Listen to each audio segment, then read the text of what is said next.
Hi, everyone, and welcome to today's VC exclusive where we're diving deep on track record with Michel Geolier from Betterfront. Yeah, Michel, Michel, I have been looking forward to today because today we're going to talk about something that, as you perfectly and aptly state on your website, LPs care a lot about. And of course, David and I, being LP syndicate leads, also a topic that we're spending a bit of time on, maybe a bit less than some, in the sense that we love to say that we're ready to back emerging and managers that don't have the longest track record. So of course that's also part of what we're going to dive in today. Um, but I will not take more of the shine or the limelight, and just pass it to you to tell us, Michelle, a bit about yourself, your background with the Siemens Pension Fund, and what brought you to found Betterfront, and why are you on this mission to allow emerging managers and VCs across really tell the story behind their investments.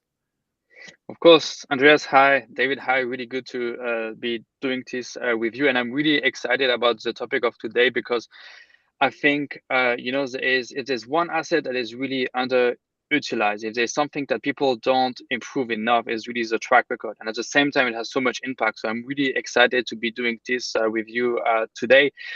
Quickly about myself, I started in venture capital 10 years ago. I was doing pre-seed investment first, so really early things with not much data, but then quickly switched to the LP side, working on the fund of funds, venture capital fund of fund for the pension fund of Siemens in Germany.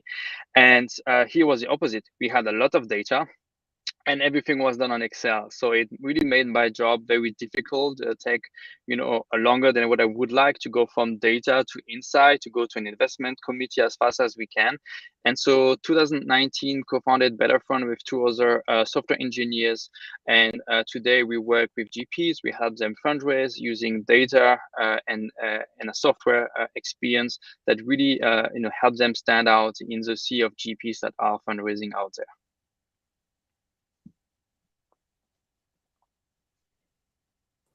I need to unmute all this tech. So I am very curious, Michelle, to hear about, the story of Betterfront and how you've seen adoption, and really what is it that you hear from your clients? Why do they choose Betterfront instead of the good old Excel sheet? Mhm. There's a lot of reasons. I mean, I think that GPs really understand they have to become more digital, and now they really have to because the number of LPs they interact with increase. LPs are global, and it's a very complicated. Right? When you go and fundraise, it's a very, demanding process. There's a lot of moving elements, and you just want to close and go back to investing, right? And that's really what we help with. Um, the way that we do it is really by, leveraging, like I said, one assets that GPs tend to really bury down in the data room is their track record, which used to be done in Excel. But today, when you have 10,000 funds out there raising at any point in time, it's really hard to stand out with that standard data dumping doing on LPs, right? So that's really what we try to improve. Cool. Okay, but then Michelle, how about I just pull up the presentation and you take Let's us go. through it, and I'll ask all the questions I can, and David the same, and everyone listening in on LinkedIn or wherever you are, feel free to ask questions along the way.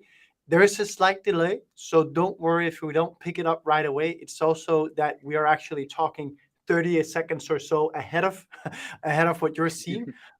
So it's not us being impolite. It's just that we have to live with the tech that Microsoft offers us via LinkedIn. But Michelle, take this away. You can change the slides yourself. So feel free to talk us through this.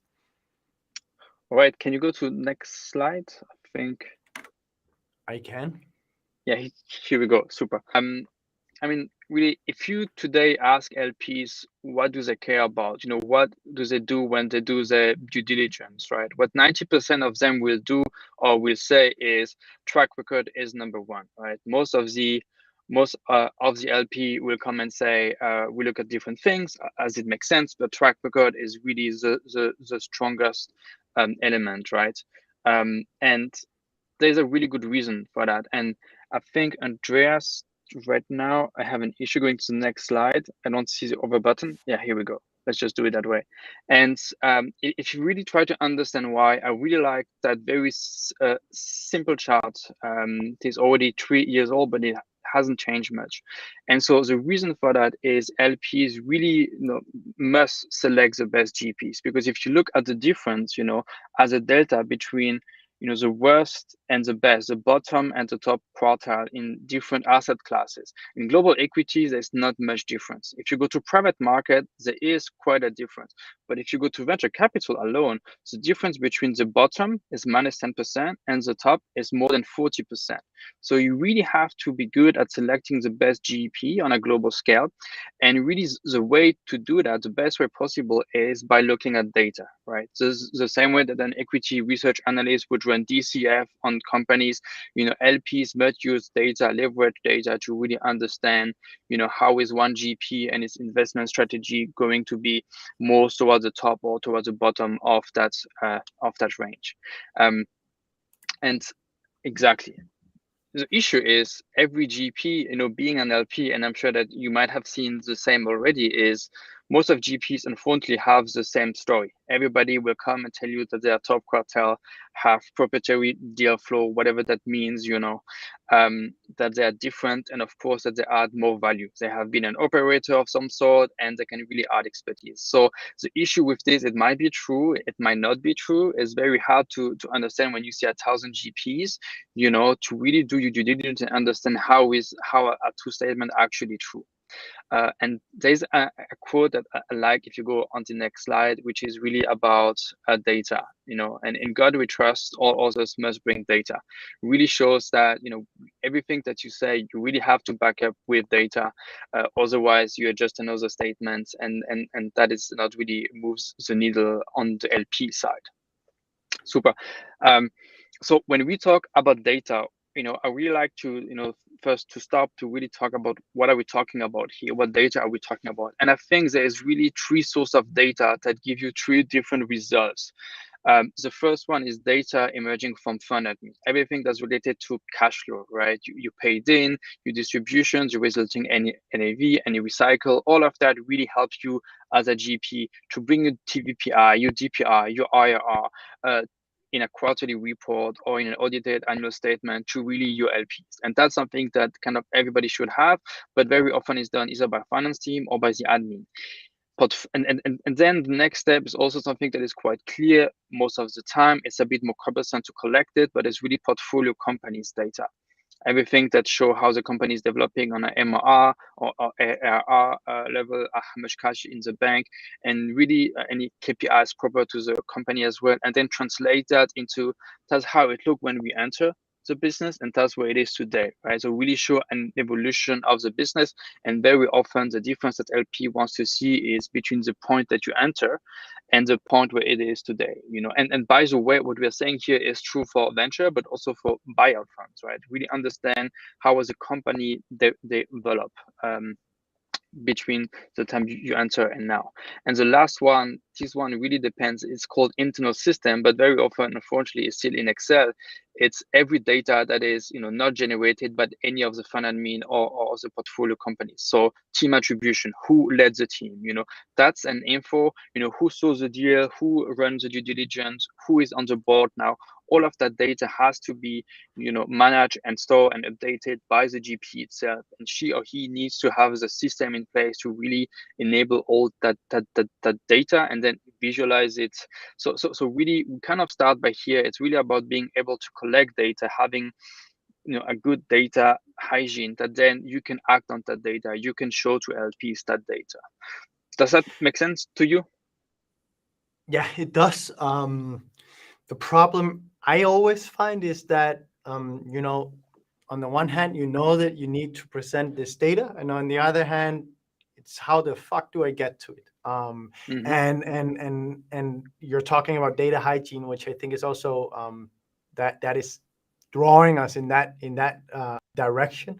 But I'd love to ask you, Michel, what is it that you're seeing, when looking at this slide and then thinking about your good old days as an LP as well, when you we're looking at funds and seeing that they're missing this story, they're not telling me this story. What did you see as the major roadblocks, and how can they really come get past those? Hmm.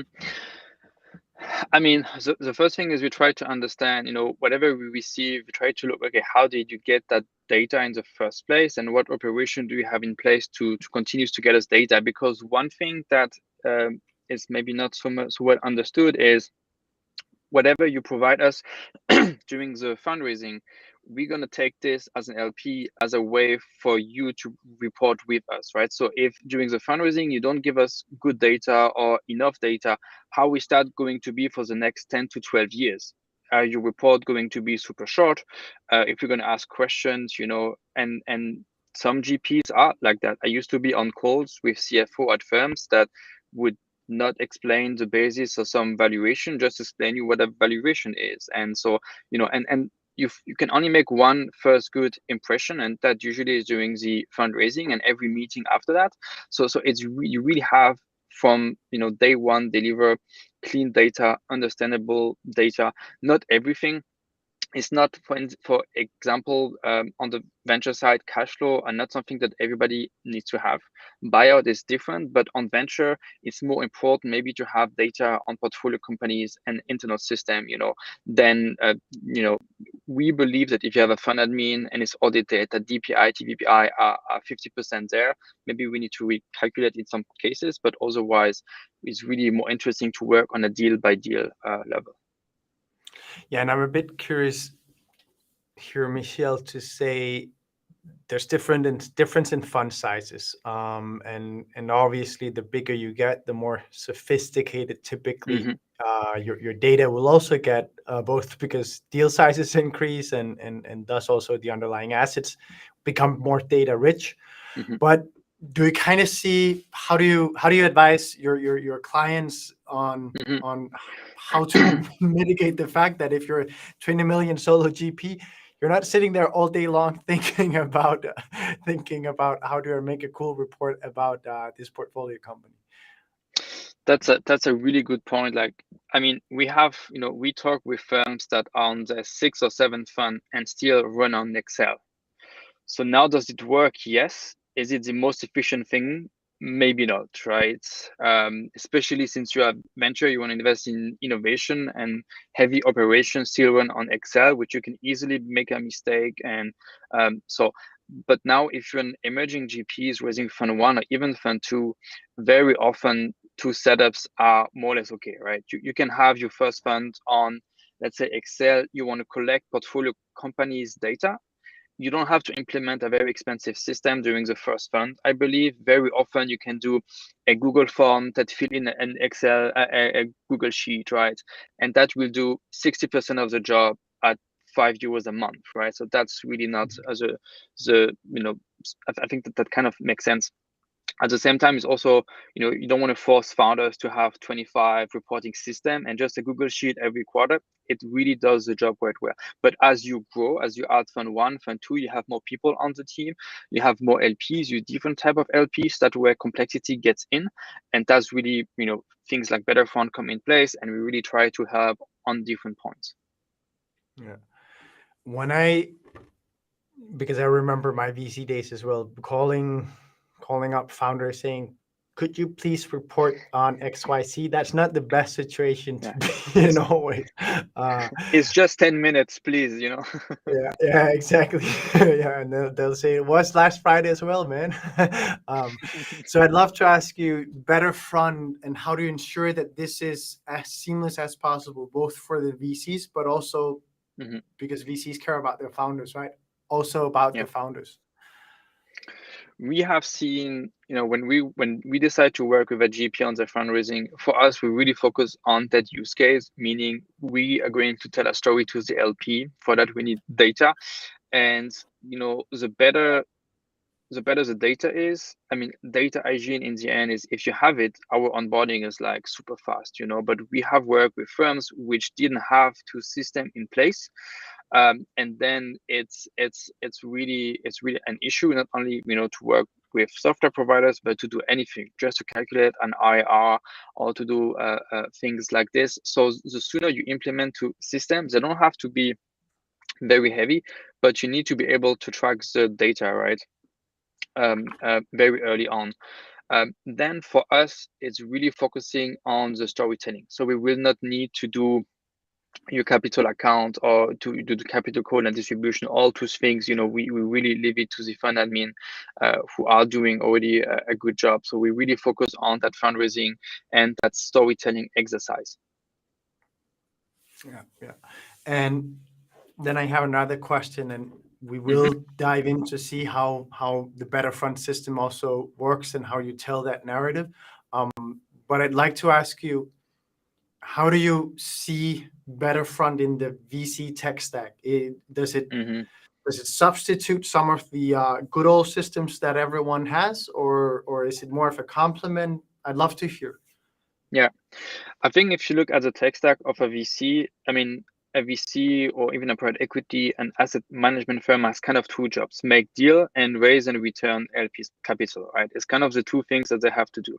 So everything which is on the deal side, we don't do. So all of that tech stack, you can kind of forget. What we really want to do is, really help GPs build relationship with LP in a data and digital driven way.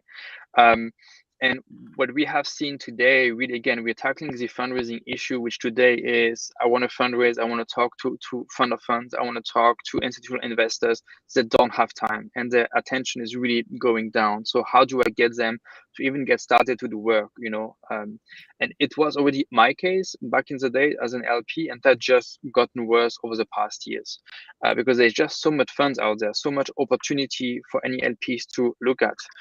But yet, if any LP really want to deep dive into one opportunity, it's going to take them days, if not more than a week or two. And that is really because you're using all tools like a data room only, and you really dump data instead of engaging them and bringing value to their own due diligence process, right?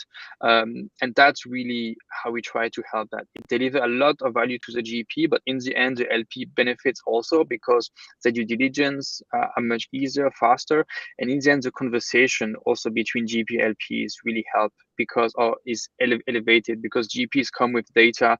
There is, when you do this, a conversation, there's way more transparency built in as well because you actually share data. You can go deeper into some aspect as well. So that really helps in creating those relationships and even in some case educate the LP who maybe have not been active in the asset class and need to understand, okay, why does ownership matter in a portfolio of that size or these type of things. Yeah. And then I'd love to hear, because I know you have Cherry and other great firms, established firms as clients, but I'd love to hear, or users, if that's the more correct word. But how does Betterfront stack up for a firm versus their fund size? When is Betterfront really relevant? What is the makeup of your user base? Yeah. So we are relevant when track record is relevant. And what that means is it's a really great question. If you're raising your first fund, you may or may not have a track record, but LPs will mostly invest based on other factors. And we're going to talk about that in the end, right? As we said. For us, what we have seen also as LP, it really comes from that experience is when you raise fund one, it's mostly about the team and the idea. By the time it's fund two, you can basically see if what they have done with fund, if what they have said they will do with fund one, is it what they have actually done. So if you said, I will do B2B marketplace in France, have you done it or have you pivoted to something else, right? And then by the time it's fund three, not only you can do the same again, but really the data, you have actually data that you can really understand what happened. And that track record really start to overweigh the other elements in the other due diligence piece, right? So really by the time you raise fund three, you have at least 4 to 5 years of data that we can look at to understand what happened, what was the mistake made. And again, making mistake is actually great because it's lesson learned that you can correct in the next fund. So you can really understand a lot of things. So fund three, but that being said, we also work with first-time fund that had track record as, I don't know, previous angel investors that come together and need to consolidate the track record into one story, working with evergreen fund, so they don't have a fund every X years. It's really always fundraising, and that's a big trend that we're also seeing. And we're also seeing using track record and data in the secondaries of LP fund interest, right? If one LP wants to sell and the buyer wants to analyze a fund, again, you need that data in order to be able to analyze the assets, a price, and maybe even place a bid, right? So data is going to be more and more important into every transaction that you are actually doing, starting with raising your first fund and all the following fund, maybe an opportunity fund, and of course secondaries if one twos ones come. So I just pulled up a good friend Elton John's comment saying, really good comment, Michel. I was hoping that we would have his beautiful face here, but sometimes the connection to LinkedIn doesn't work. But that was Elton John saying, Michel, you're such a good guy. Thanks a million for saying that. So let us get to the back to the presentation, because I'd love to ask you to dive a bit into the slide that comes next, which is turning track record data into insights for LPs. Because when I saw this slide, I thought, yeah, you're right. I've never, ever seen that in any of the track record slides that we get. It's always this. It's always we're top quartile, we have proprietary deal flow, and so on. Yes. It's very rare that we see those statements backed up with these. Tell us a bit about the slides the slide that you have here and your thinking behind it. Yeah. Look, it's great because I just saw in the comments, about data science. The thing is, what we're actually talking about is not rocket science. I'm not running regression or statistical analysis or these type of things. It's really about making your story and backing up with the right data, right? So instead of saying we are top quartile, just explain us that almost half of your fund is above 3x MOIC. That is something that you can actually use and also use to compare with others, right? So you all have those examples of things that really make your track record comes to life, and that's really what we want to achieve. And if you can just go to the next slide, it looks the same, just have the little things on the top. Exactly. Yeah, one back. Exactly, that one. So it's coming back to, now we have the data. That's actually the end result that we are aiming for, right? Being able to articulate, how is our investment strategy different, is because we are not that sensitive to really outliers. And that data, it comes from our internal system where we analyze the sensitivity of our fund. That's the example number 3 here, right? So it's not really that you need really data scientists to run this type of analytics. It's more about, as you said, having a data hygiene, running it in system that can actually and is made for it. It can easily be updated, maintained, and really then coming to a visualization that also helps understanding in a way that you can, in the end, in the fundraising, share it with potential LPs, right? So that's really kind of the goal that we're going for, really turning data into insights, and ideally in the language that LPs speak, right? Holding periods, sensitivity, something that is really made for them. We had a question here that I just want to pull up. It's from Lisa Suloda, if I am pronouncing that anywhere near correctly. And she says, I feel that we are drowning in data. We have 2 full-time data scientists across our firm. There are so many choices to a tech stack. I feel like we're drowning in subscriptions, 170 exclamation mark. I hope one of them is the EUVC subscription, of course. And she's looking forward to making progress. Tell me, what do you think when you read that quote and then think, how does Betterfront fit into this? Are we at the 171st, or will you actually help cut some from that tech stack? You can cut it. It's actually one of our value proposition. You can cut it. We are all in one. We really started with focus on data analytics, but over the month, over the years, with more clients, you mentioned some of the clients. The reason they can rely on Betterfront is because we have a full product, we have a data room, we have a couple of like a CRM to really track the progress with all of those things. We're building a lot of great things. We have a lot of software engineers at Betterfront, so So one, yes, you will be able to cut it. Still, 170 is not nothing. It's quite a lot of subscription. I would have to check how many we have, but definitely not that much.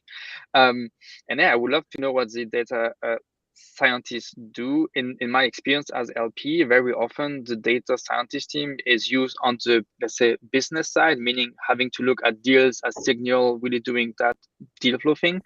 And if that's the case, one example is coming back, for instance, to, like that second example, right? That 60% of all deals were sourced via the partners. Well, how many percent were actually sourced through your data scientist team, right? This type of insight, we need to track it and then, bring it to the LP showing, look, we tried this and it worked or it did not work. And if it did not, that's why. Are we changing? Are we stopping? So that's really where what we are trying to do is all the great things that you are doing really show them how it makes your investment strategy superior than the next one, right? Yeah. And I If will I ask may, a Michel, question now. Go ahead, Dave. sorry. Now, if I may, just a question, because the Rockus from Contrarian shared a comment saying, "Love the slide," and I was like, "So do I," because I love how, as you say, using data to tell a story and to share insights, right? I'd love to ask you, have you seen use cases, or are there use cases, the Betterfront, that can also like develop insights in terms of LP strategy for the GP himself? So here you're talking a lot about the deals and sourcing of the deals, the investment strategy, etc.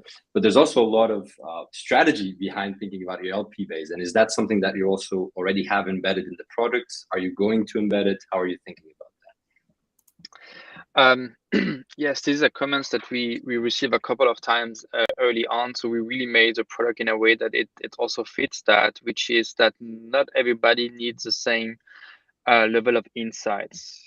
For example, right? So if you think to, let's say, as a capital AUVC, but then to an individual investor, the due diligence is not going to be the same, right? So you really need to adapt that, and I'm going to talk about it later. So, but you really need to adapt that level of insights. Sometimes it might like maybe even what we are sharing here might be an overkill for some potential investors, while for others that's just not enough, right? So you always need to adapt. Absolutely. So I was about to ask a question, and then we'll do two from the comment section as well. But I just wanted to ask. So on this slide, you have stuff like 44%. No, sorry, there's some that is connected to others or industry benchmarks. Does the platform pull that in, or is that data that you have to go out and then pull from elsewhere? So we do include benchmarks in Betterfront. And I mean, benchmark is important, but it doesn't tell you the whole story, right? Benchmark in itself, it's a sometimes misleading. We do allow GP to bring benchmark on the platform to the benchmark of their choice, because some might choose, I don't know, PitchBook, Burgess, Cambridge Associates. You can do the list, right? Sometimes some works better for you than others. So, and we do let you pull that data and put it in Betterfront only for you in order to then compare the performance that you want to compare, right? So again, it's a part of the story that LPs wants to see. So we must include it as well, and we do it. But you are the one that can pick which data source you prefer. Yeah. So now I'll pull in the most relevant comment from a digital marketer who just says, "Come and use my product." Thank you, Shanur, for bombing the thread. Always happy.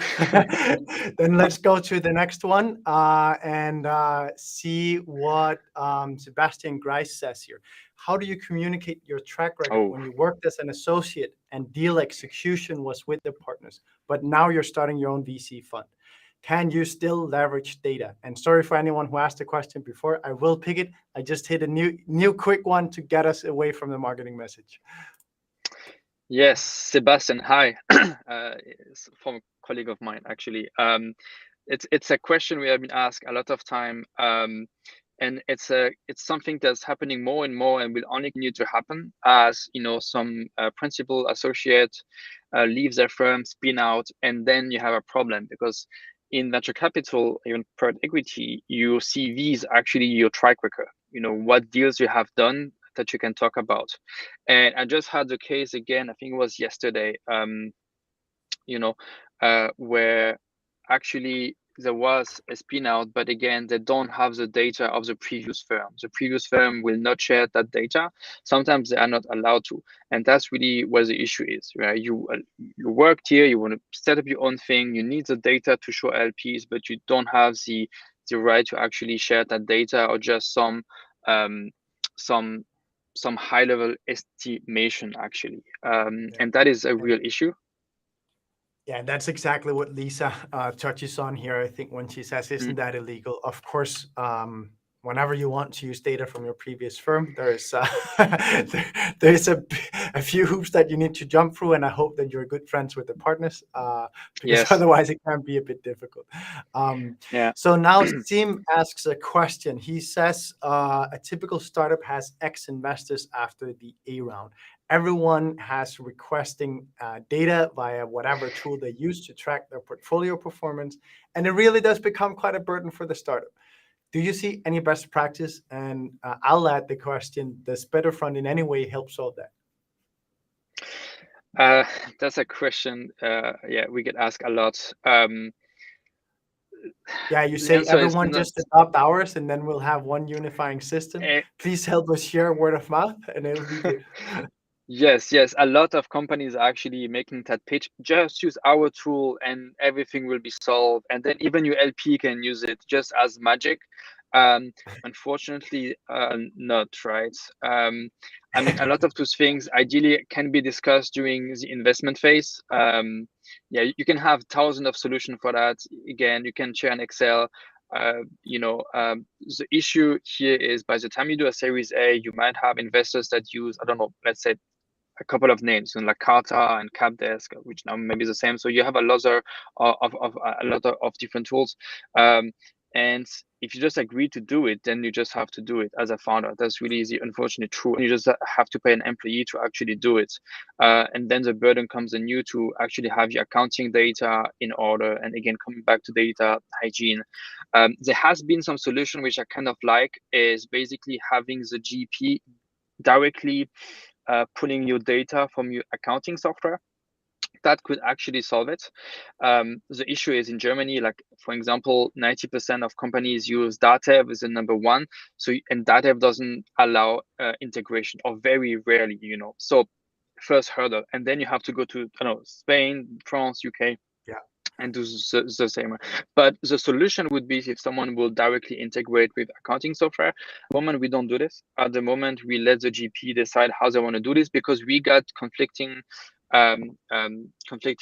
feedback from different GPs. One saying, I absolutely want to do this, I don't care about founders, I don't know if that's the right thing. And the other one saying, oh, I don't want to put the burden of the founders anyway. By the time they are the series, they don't care about us anyway, so I just take whatever they give me, right? So that's something that today we have not addressed. I don't think we will address it anytime soon, but it's definitely something that, if you want to address, you will have to look at existing system and integrate them. Yeah. So now let's rush to what Lisa asks, the looking at the metrics dashboard. But just before we dive into that, tell us just the slide that we're looking at here. I think it's worthwhile to just go through 3 more slides or so before we go in and look at what the platform actually looks like. Yeah, so that's actually analytics of what we could show in the tab on the side, and then maybe come back to the other ones. What do you think? Let's Exactly, for sure do that. Yeah. So for instance, that's one analytics which is not shown here. But again, I mean, just to recap what we discussed, we talk about what data are we talking about, and then getting that data to really come with those insights, right? And what we're trying to do now is really, there's a lot of different insights that you can share with LPs. And for example, what we try to do at Betterfront is LP is going to have a lot of questions, and we really want to be able to answer any of those questions with data analytics. And what you see right here is what we call a fund returner.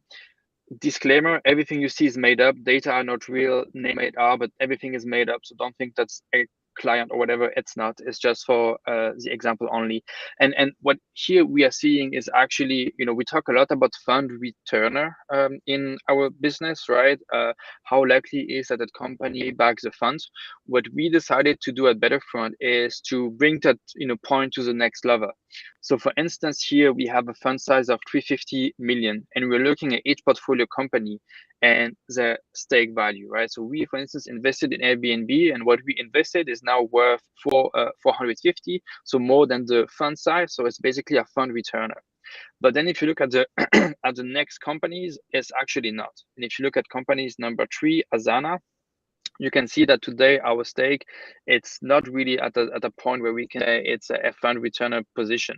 But what we have done at Betterfront is we have said, okay, what if all other things being equal, we exit that business, right, at some valuation, and that paybacks the fund. What would that valuation be? In that case, it's just 1.8, as you can see at the top. There's a valuation required at exit to back the fund. And that data point is way more interesting to really discuss with LPs, because now you can go to LP and you can say, look, if Asana exit at 1.8 billion, all of the things being equal, we have other peers in the market that we can compare them to, and we think it's very realistic to really actually get the in that time frame. And that discussion is way more interesting to have than just to say it's going to be a 10x. It doesn't really help us. So that's the type of insight that we really try to get out of the data that impact both the GP story, but also can help the LP in the due diligence. Michel, am I right in saying that many of your users adopt this software because they say they need it for the LP reporting, but it actually ends up becoming quite instrumental also in the internal considerations inside the VC firm and how they think about their portfolio and all that? Am I right in saying that you've experienced that? Because Absolutely. at least I've been in a firm where you were sometimes feeling that you were it took quite some time to get to the real insights behind the portfolio and how one GP says it will develop and another one who's less pro that deal says, no way, it's not going to go that way. I think this would maybe make some of those discussions more informed. Absolutely. I was in a meeting with a GP client, and we were actually talking about that analytics right here. And that analytics, created a discussion between the members of the team. Is it something that makes sense for us, for our strategy to actually show? And there is some argument where you can say, well, no, it doesn't make sense, because, for instance, we follow a strategy where we don't want a fund returner, right? So what's the point of showing that? And that's an absolutely valid argument, right? So GPs want to discuss whether it is about the investment strategy or maybe about team attribution, and that's why, coming back to tracking the data in the first place, you need to know who actually sourced the deal, who is on the board of it. I think it's pretty easy, but really nail down team attribution. Some GPs also, I think it's, for example, it's not the client, but the founders fund, for example, don't do team attribution as far as I know, right? So, which I think someone is actually, it should be, but they don't want to share it, right? So that is a type of a discussion that GPs can have internally, on some other aspect maybe as well. But these are really the one, especially that analytics. If you don't have a strategy, which is typical in venture to have 1 or 2 fund returner per fund, then there's a discussion that really gets started. Now, Michel, feel free to show more on the platform or tell me to go back to the PowerPoint. Lead the charge. Let me just do 1 or maybe 2 more, so you can maybe have an idea. That one is actually quite simple and it's quite nice. Very often you will see GPs talking about their portfolio, and LPs want to have a very quick idea of who was the value driver. And that's what we use here. And that's actually an analytic that is the most used or the most seen by LPs. We have tracked it on our platform, and it's very simple. What you see here is actually the capital gain or the capital loss on a portfolio company's level, right? So the value appreciation or depreciation. And the idea here is really to quickly know that, okay, which company deliver more than 80% of the value. And in that case, it's very concentrated 3 portfolio companies right here that deliver 85% of the total value appreciation of the fund. So here's a very simple example that in a very quick analytics, LP can see who was the value driver that we should maybe spend time on looking at doing our due diligence, right? So that's one example. And maybe one last super quick as well. Could I a bit ask you, just different this because time. you said that you're also seeing that this is what LPs are looking for the most. Are you putting out reports, or are you giving those kinds of insights to your GPs when they're users? Because sometimes it's in, you have whatever 20, 30 LPs yourself, right?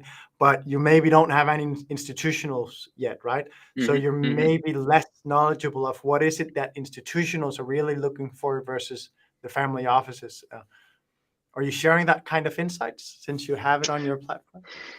That's a really good point. We actually do track it, right? We can track every time that someone comes, and so we do have the data. Right now, we are looking at it from a product perspective to really, guide our product development. But it's a really good point that you're addressing, because we're actually, thinking about doing something like this for customers, right? So meaning when they come and they say, that's the LP target I have in mind, what matters to them, right? Yeah. To really have a story that is targeted to your audience. So that is absolutely, you really put your finger on something here. Yeah, so that's a joint EVC Betterfront project, I hear. maybe, Cool. yeah. I like this. I mean, just one more example of how you can really turn data into insight, right? And insight for LPs. One element, for instance, here it's a bit different. What we are seeing here is every dot is a portfolio company that across all the funds of that made up firm again. And one element here that is kind of new is really time. So what you're looking at is portfolio company over the holding, how long have they been in the portfolio, and their gross multiple, okay? And the way to look at this is, for instance, to understand that, again, that made up company in the last 7 years almost reached an MOIC of 3.4x. But at the same time, you have other companies, that in less time have reached a much better multiple in the younger fund.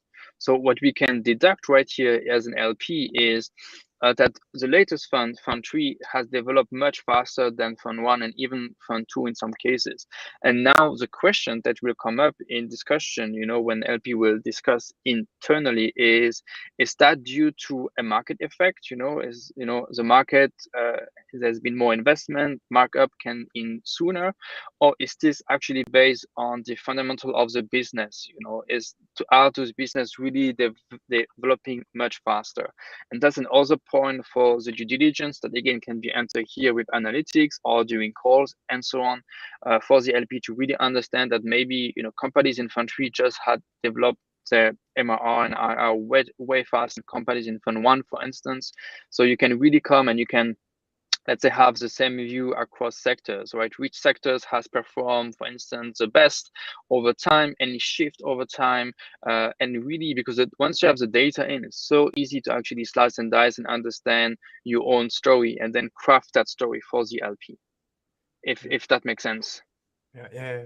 I'm curious, are you able to simulate inside Betterfront as well? Or is it only on after the fact data? Say again? So could I, when I'm sitting here thinking about my fund one and I want to build my portfolio model, can I do that inside Betterfront and then also keep that as a yardstick and to compare my actual performance to what, because that's a big issue, right? Once you start going from this is my model and this is the real world as it's happening, I'd love to see how those two scenarios stack up against each other and where I was wrong in my assumptions and so on. Exactly, such as that's the fund model that we sold LP and what are we actually done and where are we actual. So that's something that we have been talking about. We started to actually do it on some level with this one, for instance, where GPs use that to track the portfolio companies, attach some reserve capital to it to understand how much is actually being committed, invested and committed to portfolio companies in follow-ons as well, and how much do I have in dry powder, and when should I go back and fundraise again. So we're going into that direction as well, to really help the GP build a fund model in Betterfront, make sure that they can make the decision in terms of reserve policies and the follow-on investment decision as well, because very often that's really what makes or breaks the performance of the fund. And then, of course, a couple of more things. But the fund model is definitely something that, especially what we want to do is the track record or the fund model and track record are really kind of both sides of the same coin, right? Just in different time. So it absolutely makes sense that you can be able to compare both. Yeah. Okay, super cool. And Super. I just wrote a message to everyone saying that we will go over time. And then I said, I hope you're enjoying. Oh, yes. But let's jump Super. into the presentation again, just to Yes. shift to the next topic and say, tell us a bit about this slide where you're saying craft a narrative that drives capital and let us understand what's up with that. I think we can be a bit quick on this one, right? So once that we have done all of that, we have the data, we crafted the story, right?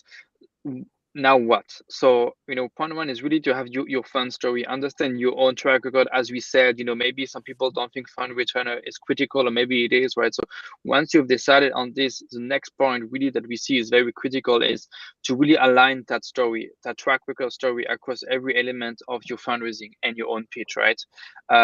So we have seen, for instance, GPs that would say, oh, we are very good at B2B SaaS at seed, but then when you look at the first point, the track record, it's actually a B2C marketplace that really creates a value. So here there's some elements that needs to be reworked before you actually get out and pitch. And the last point, and it's something that you addressed, is actually tailor your pitch to the audience, which is very simple, but it means that, for instance, an individual will only need a few analytics to understand what you have done compared to an institution like Isome or LGT or whoever else that really have a forward due diligence and will need more, right? So, and that's really when you need to adapt your story to the audience. Yeah. Then just tell us real quick the top 3 mistakes made by GPs. Yes, I'll tell you, and I hope at least one person correct at least one thing. That's really like my goal.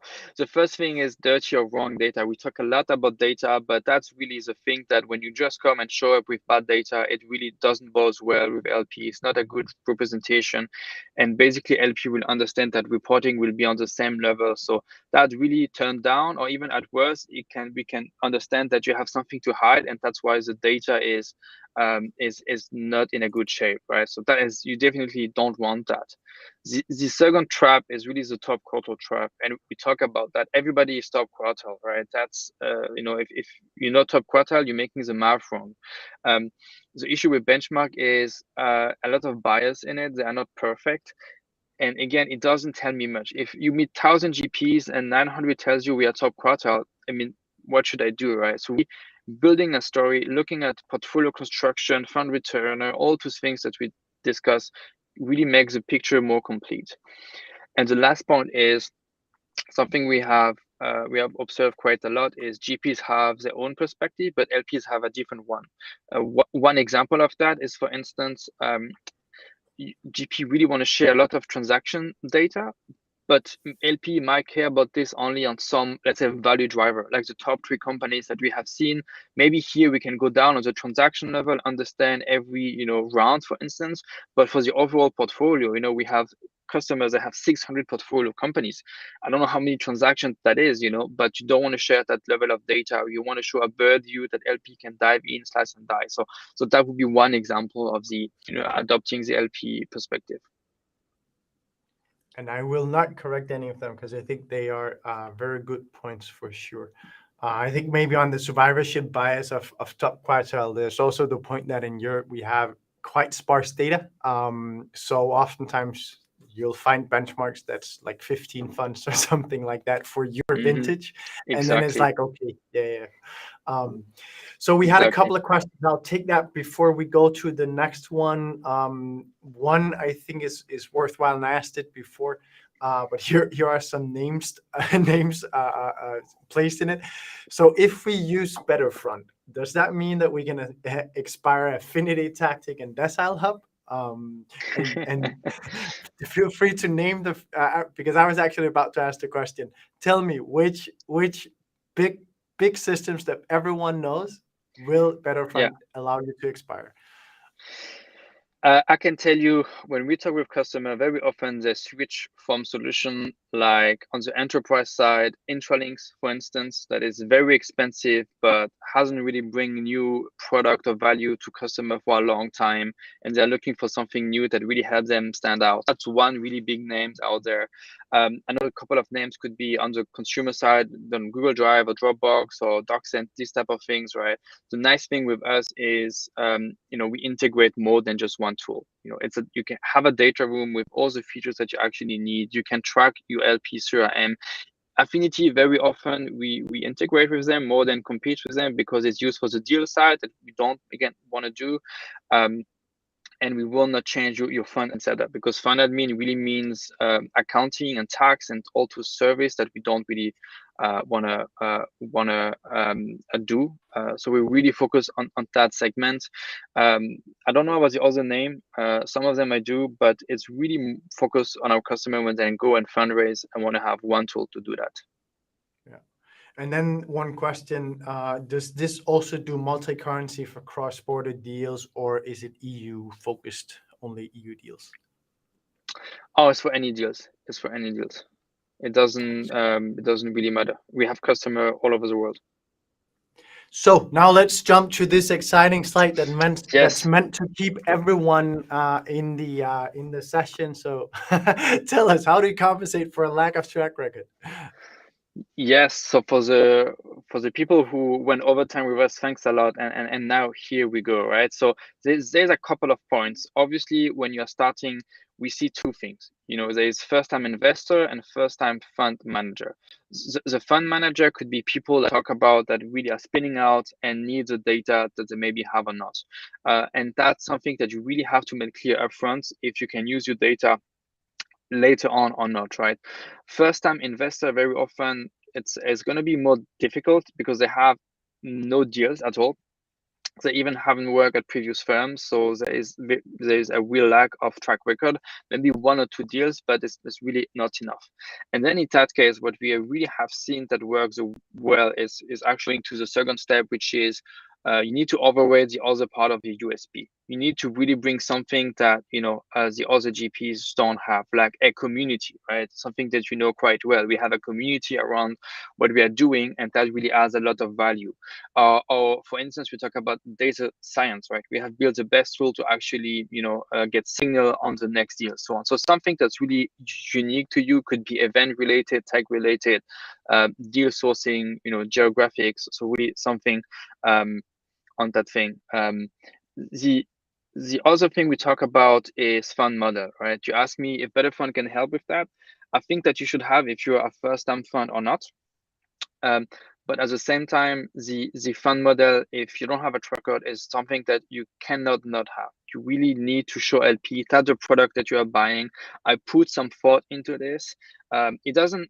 I don't care if IRR is 25% or 26%. That's not what I'm going after here. I will need to understand, how do you think about portfolio correction? How do you think about ownership, about valuation? Exactly what we talk about on the track record side just is going to be forward looking. And then I need to understand, of course, if you have one fund return, and what does that mean, or how would that look like, right? So all the questions that we ask looking backwards, the fund model answers them, but looking forward. I go a bit faster if that's fine with you. The next thing that we also have seen is bringing an alternative track record, and that one doesn't work really well, to be honest. Very often, for instance, you have been doing M&A. The experience behind that, if you're doing later stage, is absolutely great. But it's maybe more on point two, right? You cannot really use it as a track record, as an investment track record. There's no really substitute for that. Corporate VC, that's a track record that you can use if you again get the data. So we come back to that example. One question we also get a lot to get started on building your track record is, should I do deal by deal, right? Or should I get started with a small fund? For us, what we have seen is a difference with having a fund. You basically show that you can manage a fund management experience, and that really help differentiate a couple of points. Deal by deal, can work, but also very often it takes time to raise and close them while the founder really want to close their own round. So we see a challenge. And if you can set up a 10 million fund or even like a 5 million fund, and then it's easier to have the operation exactly already in place to really scale on really that path. So here it really depends also on the preference of the GPs, are full-time or not, these type of things, right?